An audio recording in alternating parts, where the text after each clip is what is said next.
Welcome to the Sparky Coach podcast. This platform was built by Sparkies for Sparkies. We simply exist to make business owners more profitable, or businesses more profitable and more predictable. So we want to work with people that work hard because we love working hard too, that work smart because you got to be on top of the business, people that are kind because no one likes a dickhead. Am I right? People who want results because that's what we're here for, right? And people who want to be part of a like-minded community. So if you're interested in hearing more about the platform, please reach out and enjoy the podcast. You got to keep them separated. Bow, bow, bow, bow, bow, bow. I don't even know if that's the chord or the riff, but it sounded good. Sounded pretty sexy, actually. A little bum chicka wow wow, a sort of halfway between the few. But got to keep them separated. Shout out to 1994, The Offspring smashed their second album. Their first was, of course, Ignition. In case you've been living under a rock the last 30 years or whatever. Crazy. So great album, huge. But coming into this, I just want to highlight to everyone, you got to keep them separated. We're not talking about a song today, although we kind of are taking influence from that song, but talking about how dangerous it is when you look at the schedule and you be like, okay, I can't send that staff member to that client, or you look at the schedule and you be like, I can't send that staff member with that staff member. It's absolutely huge. And I remember living with like a weight on me. You know what I'm saying? Like a weight when you're like, oh, I can't send that person. I think we were pretty good in terms of like staff to clients. It was super interesting. I think you are, when you're matching staff members to clients, you are matching personality types a lot. Like you're going, oh, Cam will get along with, Matt will get along with, Luke will get along with, or they actually really excel in that service world and that commercial company. That's a good, so you're looking at personality fits and also skill set fits, I think, as well. Capability fits, yeah. And obviously you can grow and increase both your personality and your skill set, which is the endeavor of any staff member, right? That every staff member would come into you at a certain level or ability and leave you at at a much higher skill or ability or personality. So you're not just getting staff members on board, you're training men, you're training women personally and professionally. We want them to increase their skill set and want them to be better people, to be kinder humans. I think if you're doing both those things, you're in the good boat, good market. But it's like, yeah, I remember just flashing back to me, especially this time of year. So this pod's going to come out mid to late November, something like that. Especially this time of year, if you carry the wrong people, we keep touching on this because I really don't want anyone to get to January and February out of the fog, right? You're jumping into the fog, Wombat's quote, jumping out of the fog, you come through the fog, you get into February and you're like, holy crap, we're in damage control. We're in damage control. Our staff members are unhappy. Our clients are unhappy. I mishandled that job in January, all this kind of stuff. Like, you got to be really, really careful. You can blow a relationship over a 4 to 6 hour job. If you mishandle it, misquote it, miswrangle it, don't get something back on in time, don't even turn up when you say you're going to turn up, make a mistake that's pretty critical to the production of something. Like, there's plenty of issues that can go wrong. So it's like, but my whole take on it, when you've got to separate a staff or client or a staff to staff, you need to ask a question at that point. So that's come up, and I know most people stop and they go, oh yeah, I'll just put Cam with Joe. I'll mitigate that risk. So most of the mitigation falls, I would say, upon the business owner's shoulders. And that's a short-term strategy. That strategy is only going to stack up, and you're going to fold over like one of those ladders, those fold-out ladders, those ladder accidents. You're going to fold out, fold like a ladder over some stairs, hanging a pendant light. Psycho. You'd never want that to happen to anyone, right? Those ladder fails. Have you ever had a ladder fail before? I mean, I've definitely stepped off a double-sided ladder, but it's a single-sided ladder. You know those ones? Yeah. Your leg goes down and finds the brace, and it's like that awkward, just foot longer. I mean, that's off a 4-footer, but how awful is thinking? Because I only ever really worked off double-sideds. Yep. Yeah, I just hated single-sided ladders. I just don't. I think what you want to like straddle it in the most PG way possible. Maybe a bit like pushing MA sort of thing, but you want to straddle the ladder and even stand on the top of a ladder a lot. I don't know if that you can even say that legally these days, but allegedly stand on top of a ladder, not me, someone And by else. top of the ladder, we mean 2 steps down. Yeah, I mean like third step. So platform ladder of a platform ladder. Yeah, So it's yeah. So no, I never that's another. never. So I've had that. I've had two. One was exactly what happened to you. Was working on a ladder that wasn't a ladder I usually used, and went to just like pivot and step on the other side, and just went boom, straight down. Lucky, I think I grabbed a truss, um, or a joist. I can't remember if it was second story or anyway. Grabbed it on the way down, so it's sort of I didn't just fall. Like I sort of jumped in a way. Still not ideal. And then I was on a green ladder, so an extension ladder up on a scoreboard, inside a sporting complex, and I was up the top, and the ladder slid out from underneath me, and I just literally rode, like I held onto it and just literally rode the ladder down the wall, and just landed like with the ladder full flat on the ground. That was That's pretty so sketchy. scary. I actually remember being a first year apprentice. So if you're listening to this, don't underestimate what a first year apprentice doesn't know. I remember I was actually What is the still am a drill? little bit, yeah, a little bit scared of heights. Like heights aren't my forte. Um, up a really big ladder, it's a bit sketchy. I'll do it, but I don't love it. I don't thrive off that stuff. So I remember two-story industrial place, walking a vac pump or carrying a vac pump up an extension ladder, and it just wasn't strapped off. And the Yeah, extension ladder was sort of like in the middle. So it was nothing, not like you're against an edge where you got a safety point. And I remember stepping off the ladder with a vac pump, and it was 2 stories, so whatever that is, like 5, 6 meters, something like that. yeah, And I solid. remember stepping off it, and the ladder slipped, and I was holding on to like sort of this box gutter, and the ladder slipped out wide, and my legs still had the ladder. I was able to sort of push it. I was able to wrangle it back in. Yep. No Pilates at that point, but pretty fit legs probably from bodyboarding all those years. But like bring it back under me and climbed up, and it just rattled me so hard, and it just got me thinking like you got to strap off Rip those off. Yeah. ladders, like, and just don't underestimate what a first year apprentice knows or doesn't know. But back to what we were saying. Can't remember what we were saying, but talking about keeping people separated. Yeah, separated. Just Yeah. just be like just be really careful. Like be really careful on you don't need to reinvent the wheel. Like sorry, if you do need to reinvent the wheel, there's a deeper issue there. That's what I was saying. Dive deeper. So it's like a lot of people just mitigate the risk of that and take it upon their shoulders to rearrange the schedule. And there's only so much rearranging of the schedule you can do before the pressure falls on you and you end up putting the wrong person with the right client or those two people together.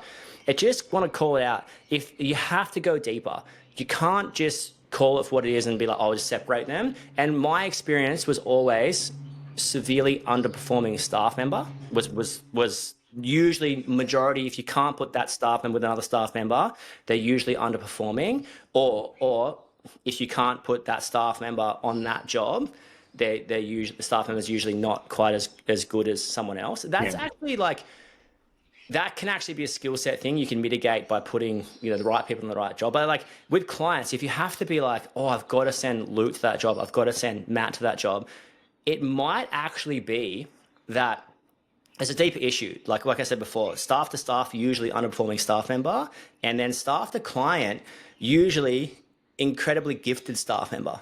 A lot of times it's like I've underquoted that job and I've got to put my best person with what's not all the time, what's usually my worst client.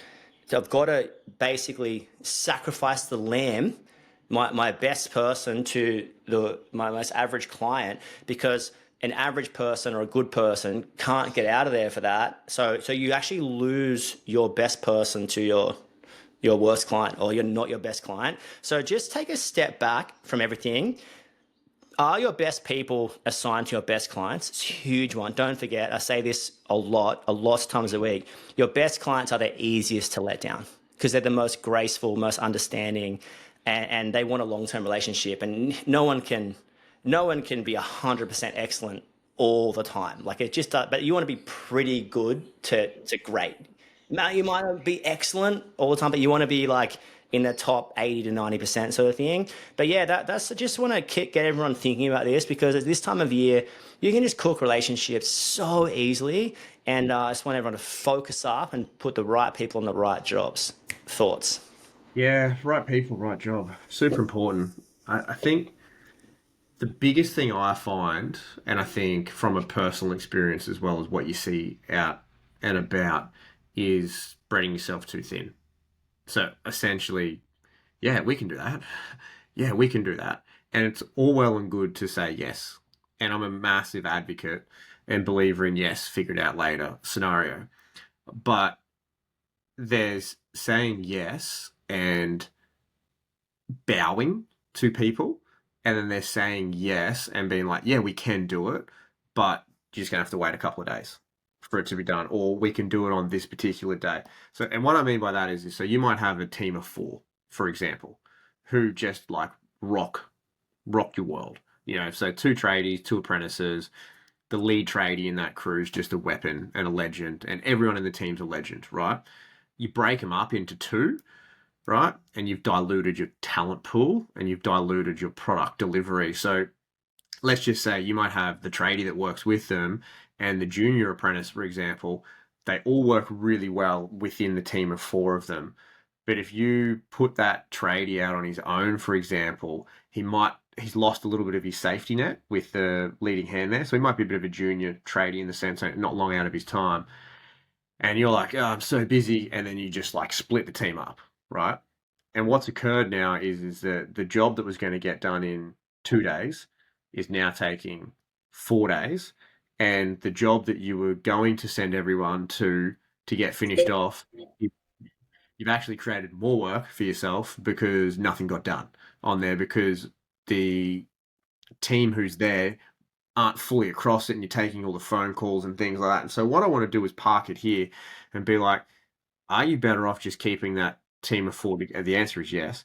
Are you better off just keeping that team of four together on the job, knock it over, get it done in the time that you need to get done in? So let's just call it 2 days. We get it job knocked, finished, we're sorted. Then move on to the next one.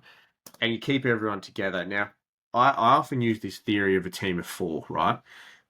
Team of four, not always going to work for every business and every company, but I just want to preface it here. If you've got a job, right, and you're looking at it as in there's four people there, if you split that up relatively equally, it's essentially 25% of the job needs to be done individually by each person to get to completion. As soon as you take two people away from that job, you now have 50% of the job that needs to be completed by each of those persons on site.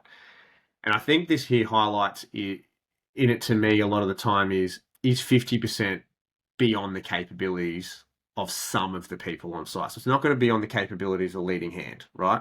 It's probably not going to be beyond the capability of the apprentice, the gun apprentice, what their allocation of time is.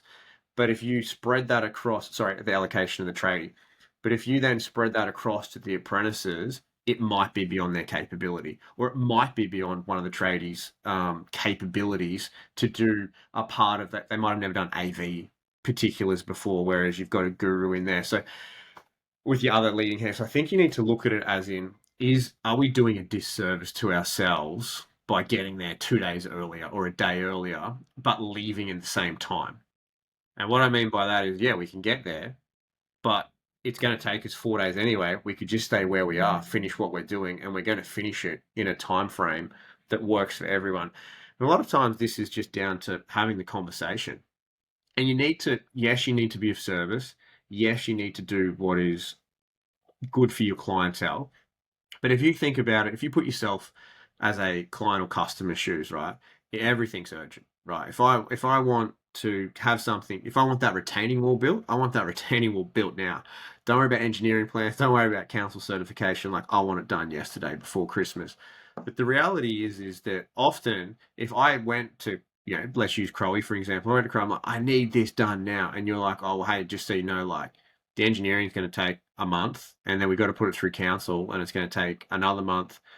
So reality, the earliest that we could commence is about 3 months' time. And what am I going to say? No, like no, it's not good enough. Like reality is most rational people, and I would also liken this to the people that you want to be working for, they will be like, oh, okay, thanks for clarifying that. I wasn't aware of that.